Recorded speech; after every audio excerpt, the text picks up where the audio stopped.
And welcome, everyone, to our weekly Bleacher Report AP Top 25 poll reaction. And, of course, we discuss our player of the week, team of the week, games to watch, and we break down my Power 36 as well. I'm Andy Katz. You can also find all of this repurposed at ncaa.com, as well as our March Madness men's basketball social media handles. All right, let's get to it. Last couple of weeks of the regular season and the high-profile conferences, believe it or not, the end of next week, there's going to be some conference tournaments. This is the last week of the regular season in the WCC. Gonzaga, as an example, San Francisco, they play at the Chase Center, then they're at St. Mary's, then they're done. Then it's the conference tournament, the back part of next week in Vegas. All right, so let's look at the top 25. Houston, I'm in agreement. You'll see very shortly. The new number one team again in the AP Top 25. Houston, tremendous week. You'll see why I thought so even more. They beat Iowa State at home, so they get the season split. And then they beat Baylor in overtime in Waco. Purdue, Rutgers, home win at Michigan. Zach Edey, dominant performance. UConn drops from 1 to 3, in large part because they got blitzed by Creighton, bounced back by beat Villanova. Tennessee, Marquette, Arizona. You'll see I dropped Arizona a little. Did lose at home to Washington State and got a sweep. Were swept by the Cougars. Kansas, Iowa State, Carolina, Duke, Auburn. I moved Auburn down. If you remember last week, they got beaten by Kentucky at home. Creighton split their week. Illinois, Alabama, Baylor, Kentucky, St. Mary's. I like that. South Carolina, Washington State. They would have skyrocketed up if they not lost Arizona State and gotten they needed to get the sweep in Arizona. San Diego State, Dayton. I dropped Dayton. Lost at George Mason. I don't know why people don't see that. That Dayton, by the way, right now is facing a very tough game against Loyola Chicago on the road. They're not in first place. Richmond, Loyola Chicago, then Dayton. Utah State, Gonzaga, back in the rankings. Florida, I like that. And South Florida. What a job. Unbelievable job that is going on right now down in Tampa. I don't know if really anyone saw this coming because they were picked 9th. But the job, really, seriously, the job that that entire coaching staff, and I want to give a specific shout out to Amir Abdur Rahim, was at Kennesaw State, now at South Florida. What a job he has done. I think he and Kyle Smith right now, with Dan Hurley, you could make a strong argument, are your national coaches of the year. Abdur Rahim's doing an unbelievable job with the South Florida team, with them to be winning the regular season, clinch the tie at least, of the American. All right, so now let's go to my Power 36, 1 through 12, 13 through 24, and then 25 through 36. There we go. So, okay, I had UConn Purdue, in large part because Purdue last Sunday lost at home, lost at Ohio State, and UConn's lost at Creighton. When I was balancing the two, and then who they played, UConn beating a better Villanova team than Purdue playing Rutgers or Michigan, you could split it. But we agree, Houston, number one. Iowa State, Tennessee, Kansas, Marquette, pretty much agreement. Arizona, very close. I think it was 6 and 8, if I remember correctly. Baylor, I've moved up. Kentucky, playing like a top 10 team right now with the way they absolutely blitzed Alabama. Alabama below, then Carolina. So I don't think you could really quibble with the way these teams are playing in that top dozen. Now let's go 13 through 24.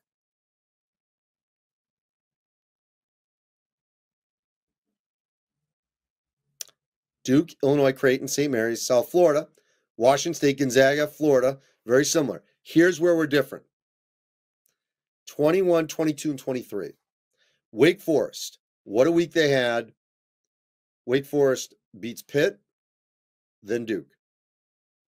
Nebraska, at Indiana win, home win on Sunday night over Minnesota. They're playing at a high level. Huskers, excuse me. Sorry. Huskers are ranked. Then Loyola Chicago. As I said to you, Dayton, below those, Richmond and Loyola Chicago. Drew Valentine, it's going to be either him or Chris Mooney for Coach of the Year in the Atlantic 10. What a job they've done. A couple years removed. It took them a little bit while to put their print, handprint on the program, imprint, but he has. Young coach doing a great job. Then Utah State. Sorry, a little dry throat here. All right, now let's go to 25 through 36. San Diego State, Auburn, TCU, Northwestern. Ryan Langborg now has picked up the scoring slack from Ty Berry. Good win over Michigan. Boise State, they've won 3 in a row. Clemson and Pitt, they're going to play later this week. South Carolina, I've dropped them. Texas Tech, split their week last week. BYU, same with them. Mississippi State, rising up, and Seton Hall. Again, all these teams I think are playing well to be in my Power 36. Now, let's look at our March Madness National Team of the Week. The number 1 team in the country, the Houston Cougars. Houston. Wow, they look good. They play so hard. Every possession.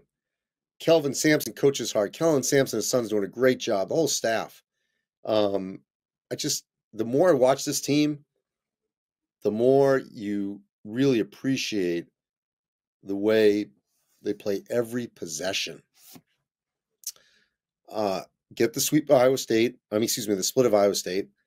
And then go down to Waco, beat Baylor in overtime. Now, National Player of the Week. Kind of wrestled with this a lot, but I went with the former Gonzaga guard, Hunter Salas from Wake Forest. 29 points, 6 boards in the 83-79 win over Duke. Earlier in the week, 17 in win over Pitt. Those 2 wins, essentially, I think, elevate Wake into the field. We'll see. Top 10 games to watch this week. Tennessee at Alabama. It's for first place in the SEC. Gonzaga at St. Mary's. The Zags, I think, have to get a split this week, either USF or the Chase Center. I think they got to beat St. Mary's once in the next couple of weeks. Is it in Moraga to get the split, or is it in Vegas in the tournament? Dayton at Loyola on Friday. What a game that's going to be. Loyola wins that. See what Richmond does this week, but they got a chance to win the regular season. Kansas at Baylor. Played a close game in Lawrence last time. Marquette at Creighton. Another great home game for Creighton. Marquette's got a big week. They got this game and they got Providence at home after losing early in the season to Providence. Illinois at Wisconsin. It's a big game for the Badgers. And Illinois, not out of the woods. Not out of the question, I should say, to still compete for the Big Ten title because they still play Purdue.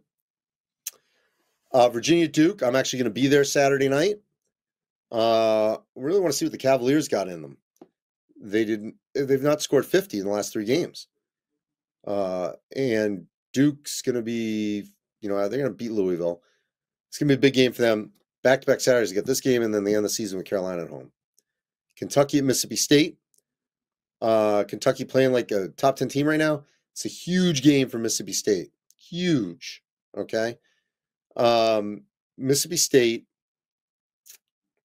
needs this. I think they're going to get in, but this would really help their cause. New Mexico at Boise. Boise went down to the pit and won. The Lobos, after getting shocked by Air Force on Saturday, they could use another road win. They've lost 3 home games at the pit. I think they're really good, but they have not closed out well in those games against Boise, UNLV, or now Air Force. They got to make up for that with a road win coming up here. This would help. And then staying in the Mountain West, Nevada, Colorado State. The Rams trying to get a split. Nevada won at home, and Colorado State now suddenly they could drop to 8-8 in the Mountain West. They need this one. Before we get to your questions, with everything I've just laid out, I'd say stock up right now. Houston, lock for a 1.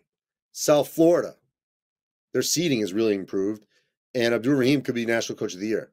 Wake Forest, their week, I think, gets them in the tournament. Nebraska, I think their seed line is climbing, and they could be a Sweet 16 team. And Boise State won 3 in a row. Down, Virginia can't score suddenly. A&M, losing games. They got a weird resume. They got some quad 1 wins, but then they keep losing, so they're not in right now. Cincinnati, blowing opportunities. Indiana was not going to be in, but had a disastrous week. They're just not playing well. They need to find some heart right now. Ole Miss playing themselves out. So that's where we stand overall. Now, let's answer your questions. Yes, finally some USF love. They should have been maybe higher. Got in the top 25 at 25. I have them higher, 17. Auburn being 11 is a joke, should be higher. Okay, debatable. Iowa State should be lower than UNC. Debatable.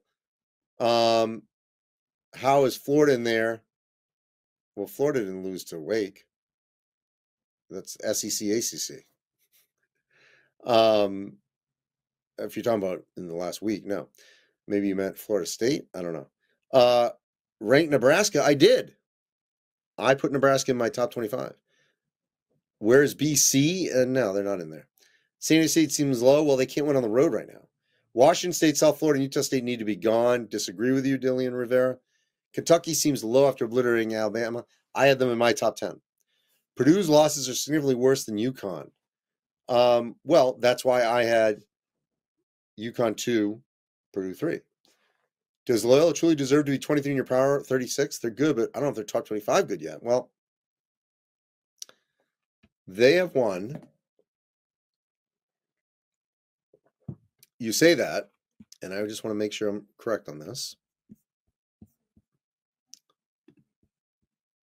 They have won 7 in a row and trending solidly in the tournament. But we'll see. That's where they're heading. Can Illinois get to the 3 line? Yes, they can. Duke shouldn't be in the top 15. I disagree.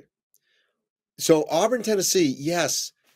I didn't want to I could have put 2 games in there for Tennessee, but I wanted to do Tennessee, Alabama before that. So I know someone was throwing that at me. How could I not have that in there? But I do have Tennessee, Alabama. I don't know if I should have Tennessee and Auburn. I wanted to spread the wealth a little. Can Duke make a run for a 1 or a 2 seed? No, they cannot. I think their ceiling's probably a 4 line. That's where I think they are right now.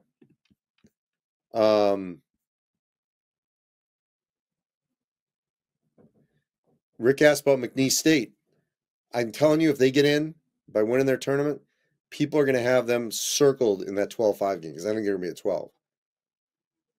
I can't tell you why Kentucky's up and down. It makes no sense. St. John's, can they make the tournament? They got to keep winning. Got to keep winning. I'm not smoking anything, War Eagle. Is George Washington within the first 4 out? No, they are not. Part of the problem with Kentucky is they weren't healthy for a large chunk of the season. But still, look, in the same week they obliterate Alabama, they lose to a very mediocre LSU on the road. So, App State is not ranked because of who they've played. Thoughts on Wisconsin? This is a big week. Big week. Got to beat Illinois. Yes, St. Mary's injuries are going to catch up to them potentially. Navin doesn't want Arizona to play Washington State in the Pac-12 tournament. Carolina, Miami tonight. I think Carolina wins. Miami's been a disaster. Tennessee could get a 1 seed. Yes, they could win the SEC. They could get up there. I don't think Arizona's going to hold the 1 spot. I do think New Mexico gets there, but they can't afford bad losses. Like they got to beat Fresno at home. They got to. It's weird on Clemson why their metrics are a 5, but they've been in and out of the poll. It's win 1, lose 1, all that.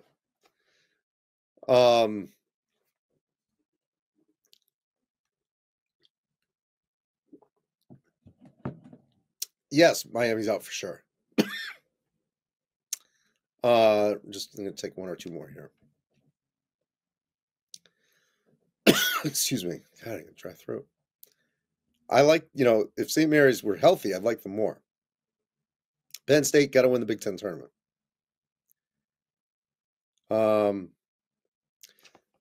Excuse me. Providence is right on the bubble. Big week for the Friars, too. And the Friars get UConn at home to end the regular season. Get that one. That could change everything. I like Florida as a sleeper. All right. I something in my throat here. Anyway, that's going to wrap that up. Remember, 1 o'clock Eastern time on Tuesday, same place. We're going to have our next bracket. Should be interesting on the back part of the bracket. Where do we put Michigan State? What do we do with Florida Atlantic? They lost to Memphis. There's a lot of teams that I'm scratching the head here about where to put them. Do they drop out? Seed line, the first four. We're going to dissect that later this evening for tomorrow's bracket. As always, you can follow me at the Andy Katz on Twitter X, at the Real Andy Katz on Instagram. Stay with us on our Bleacher Report app, of course, NCAA.com and March Madness Men's Basketball. We will chat again 1 o'clock Eastern time right here on Tuesday, breaking down our next bracket. Appreciate your time. Thanks, everyone.